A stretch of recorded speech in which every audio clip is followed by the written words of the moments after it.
this is my new gun. What you're about to watch is the reason I went out and bought one. I have got a hard rule when it comes to gun reviews. Get the excitement out of my system early or I'll end up buying every shotgun I film. And let's be honest, no one needs 100 guns, especially when you've got a mortgage to pay. This one though? Oh. This one I blame entirely on Zach. It's not bad for 21 grams of ammo. 21 grams. You love a 28 gauge. My dad had a 28 gauge when I was young, and I'd play with it. He would always talk about how much he loved it. I knew it was an awesome, awesome gun. You as a gunsmith, you'd understand some of this. You've heard the term square load. I promise you, when I shoot a target load, a 3/4 ounce, Short shotgun on proper 2 3/4 inch, 3/4 ounce, 21 gram, and I watch my shot cam, right? I've hunted with this gun for 2 solid years. That's shooting on a feedlot, shooting pigeons and doves. Wait, that is partially why we're here, because you have posted some things to Instagram that I didn't think were possible. Right. With this gun. And we'll get into that. But I really feel, watching shot cam videos of kills on real feathered birds and just paying attention to what I know I felt on that shot, watching the impact, their shot string is shorter on a 28 gauge. Yeah, the base theory of a square load is putting the right length shot column in to get the most dense cloud you possibly can. Correct. I truly feel like it feels like all 21 grams are getting there at the exact moment. And I used to choke my 28 gauge tight like I do my 12 gauge. Theoretically, when I'm shooting a 50-yard pigeon, I would think I would need, modified, improved, modified, if not a full choke. Watching the kills on my shot cam makes me realize, 90% of the kills are headshots on these doves and pigeons. And wow. So the next day I go out and I'm thinking, wow, there is no back end of my shot string. It's all getting there at the same time. I think I can open up my choke. So I'm killing those same birds at the same distances with improved cylinder, light modified, and just devastating kills. It's beautiful. So my experience of 28, I went down this rabbit hole, started a couple of years ago, because firstly, they're just beautiful guns. Yeah. The scale down anything is just better looking. It's light, it's nice, and as we've discussed, it's superior to hunt with a smaller gun. It really is. You kill a bird with a 28 gauge, it is a much deeper gratification than when you do the same thing with a 12 gauge. 40-yard pigeon with a 12 bore, it's cool, yeah. Right. 40-yard pigeon with a 28 gauge. That's right. And I immediately, because I am a child, went for the biggest bombs possible. Phoned up someone who shoots on a lot, said, I'm not really getting on that well with a heavily choked heavy laser. Reduce. Right. Under 21 grams. 18 grams is now what I use. 18 grams, and exactly as you said. When you connect, it's all there. You're putting 18 grams on it, not the tail end of 28 or the side of 28. We're not pushing so much shot through the barrel that we're deforming shot, or I feel like there's no flyers. The pattern's really dense. All those pellets are getting there together. Interesting. Versus some pushing more shot through a barrel.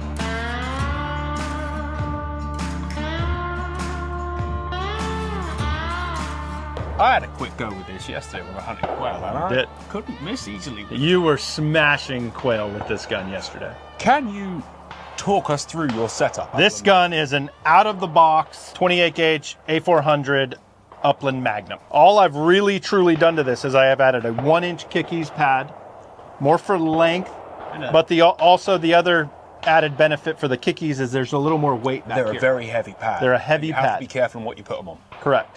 This is more, you don't need this, but the larger bolt handle.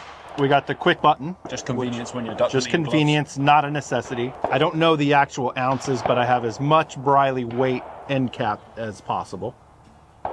The biggest key, I think, here is adding a shot cam. The shot cam, obviously, for hunting, the kill shots are awesome. Yeah. And that's probably 50% of why I use it. But the other 50%, added weight to the end of this light gun. This gun is, I don't have the numbers in front of me, but I think it's around 6 pounds. It's about 6 pounds out of the box. 6 pounds. Hanging a shot cam off the end really slows the gun down, and it makes it feel like a substantial gun, not that different than a 12 gauge. I also run as heavy of a choke tube as I can find for this gun. I don't know my total weight, but I bet you we're probably 7.5 pounds. 8, getting close to 8. Well, I don't know. I think it's deceptive because it might move like an 8-pound gun, but just to hold, I'd say it's like in the right sort of line, 7.5, 7.25. Right. I know that the secret to shooting small gauge guns is to make them just like your 12 gauge. Make them feel like your 12 gauge. I agree. Correct. It's a different bird to yesterday for sure. Right. When we shot this yesterday, it was howling the wind and they were 20 yards further out. Oh yeah. I think I just went straight into robot mode, but that first one was nice. Smooth. There's a psychological thing when you pick up a small gun that you need to shoot it like a small gun, but this is not the case. You can just point it. calm. You point a 28 and a 20 gauge, put it in the exact same spot as you do your 12 gauge. Yeah, people always get they don't have the range. I mean, ballistically, if the shot is leaving, I'm shooting a 1,300 foot per second Winchester AA. That 7.5 pellet is the exact speed as my 12 gauge. There's nothing different of the projectiles. There's less pellets in the pattern, but they're still all right there at the same time. Such a honey. All right, I'm gonna have another pair, and then I'm looking forward to moving on to some technical cool stuff. There we go.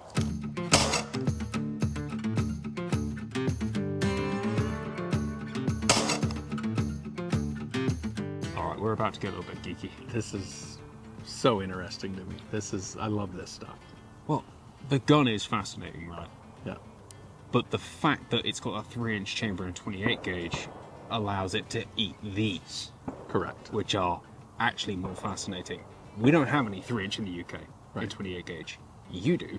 Well, I don't think there were many manufacturers making a 3-inch 28 gauge up until the last few years. Yeah, no. I mean, maybe a few, but even the concept's weird. The reason there's a change is the type of shot we're using. Okay, it's all about density. 30 years ago, when, at least in North America, when we outlawed lead for waterfowl, we had to go to steel shot. The biggest difference, what I'll tell you, is it all comes down to density. Okay, lead is 11 grams per cubic centimeter. That is the density. We went to non-toxic by law, so everyone went to steel shot. Steel shot is 7 grams per cubic centimeter, which makes a heck of a lot of considerably lighter. Energy-wise. Energy. We're talking about energy. So how do we get weight? We got to go up in shot size. Now, the 20 gauge and the 12 gauge have been viable with steel shot for a long time because of the volume the tube will allow. Yeah, you can fit a lot of pellets. You can fit a lot in a 12. And a 20, to be fair. In a 20, yes, very, very, very good. And 3-inch 20s have been around a lot longer. Correct. So it all comes down to density, tube volume, how much shot can we put in that shotgun shell, but we've added in some new stuff. Now bismuth is not necessarily new. It's been around for a while. It was the original alternative for guns that couldn't take steel. Correct. And it lies right in between steel and lead in a sense because it is 9 grams per cubic centimeter. Now this, like a steel 4, I don't know what the actual pellet count is, but we're only fitting 3/4 of an ounce of steel 4s in a 3-inch hull. Into the same case. It's not a lot. It's not my favorite waterfowl load. I don't want to shoot really any ducks with steel in a 28 gauge. 20 and 12, yes. The bismuth made it viable. We're now able to go down in shot size to a number 5, which hits really like a steel 2, steel 1, something. Impressive. But some of those shot cam footage that you saw this last season of my 28 gauge is due to TSS. This is special. It's worth addressing, right? Steel and lead are very similar prices. Very similar. Very similar, yes. Bismuth, 3 times the price. Tungsten, 8 times. 8 times the price. Very expensive, but an absolutely incredible pellet. So in TSS is 18 grams per cubic centimeter, Johnny. 18. 18 grams per cubic centimeter. Unbelievable stuff. It is heavy. So what we've got here is a 7/8 ounce of number 9s. But there are 340 something pellets in this shell. The same as 1 ounce and 1/8 6 in lead. Correct. Correct. And with the same density or weight per ball as a lead 6 or 5? Lead 4. A TSS 9 hits like a lead 4 or a steel 2. They've done all the ballistics gel tests. You're getting in a number 9 TSS pellet, you're getting 2 inches of penetration at 84 yards. It is expensive. But I promise you, Johnny, when you hit that duck with one shot, you are getting some devastating kills. Devastating. So if you can hit said duck or said bird, the bird is going to die. This stuff is devastating. Lights out. Lights out. 82 yards, 2 inches of penetration. Correct. Which means you can shoot a duck legitimately at 82 yards and expect it to die. It will die. It will die.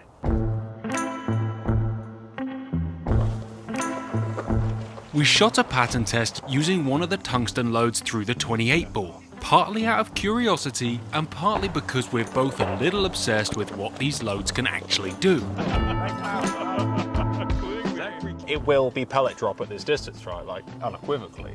You think? There must be. 18 grams per cubic centimeter, Johnny.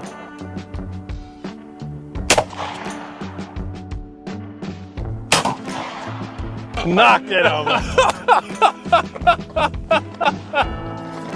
The result? Pretty mental, actually. Because tungsten is so hard, the pellets don't deform like lead does. This means tighter patterns, more retained energy, and a surprising ability for the shot cloud to hold together even at 80 yards. Woo! We're talking full-on laser beam territory. It's a bit ridiculous, but in the best of ways. I appreciate today a lot. It's been a big talk back home that the ban on lead will be the end of sub-gauge guns. Small bores will be done. 28s, 410s will be deleted from history. It's not true. It's not true. It's easy to get bogged down with like group mentality, right? And if the group is saying they're over, even if I know that not to be the case, it's easy to go, well, maybe it's true. It's not. I really appreciate today. Like awesome. I said that 3 times. Maybe next year we tackle the 410. I think that would be a cool game. That would. Maybe we should do it with some ducks. There we go. I'm down. Guys, thank you very much for watching. I hope you've learned something. I certainly have. And hey, until next time, man.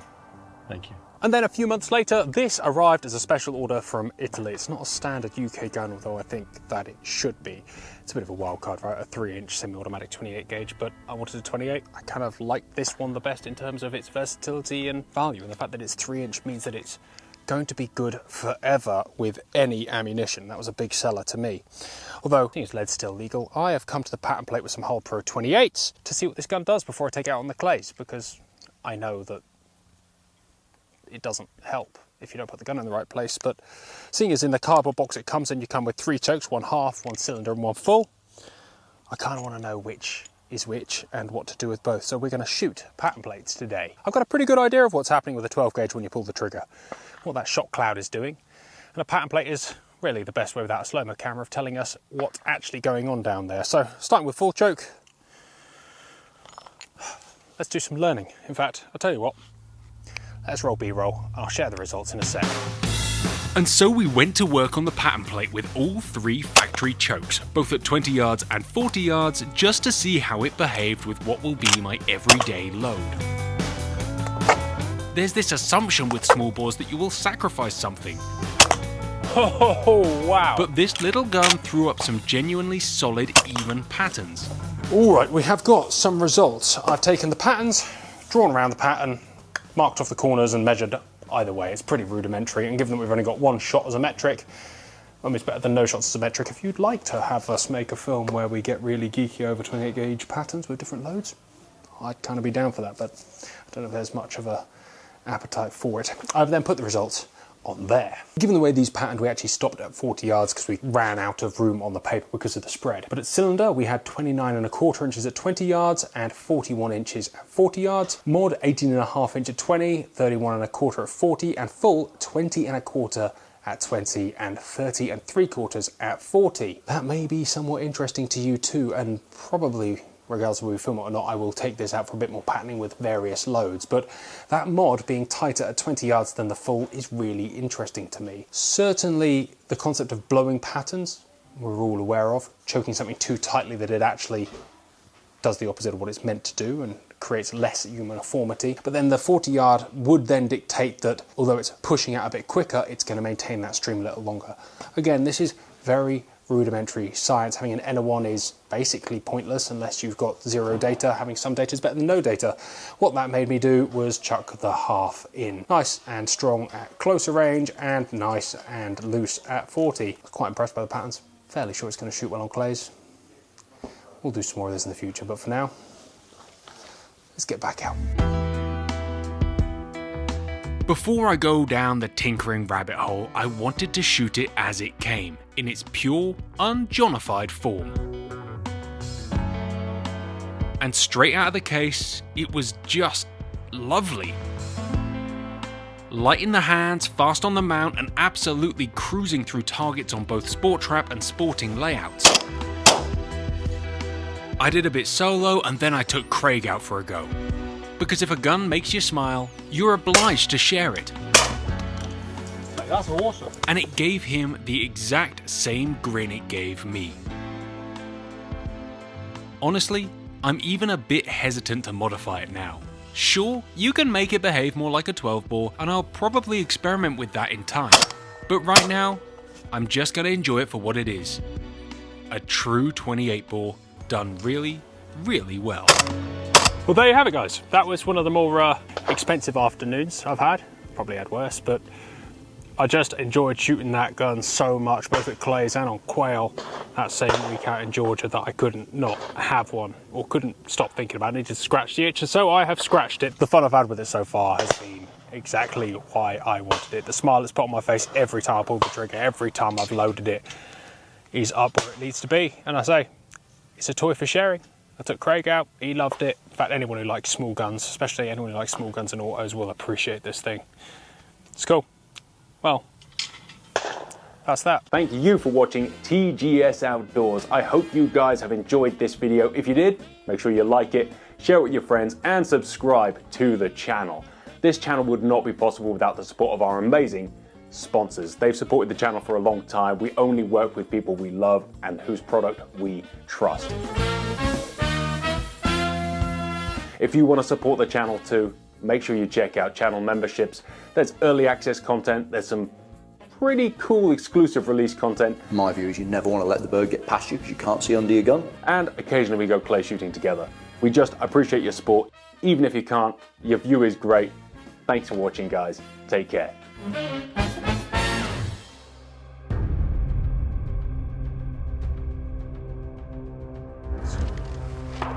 What are you thinking, all right?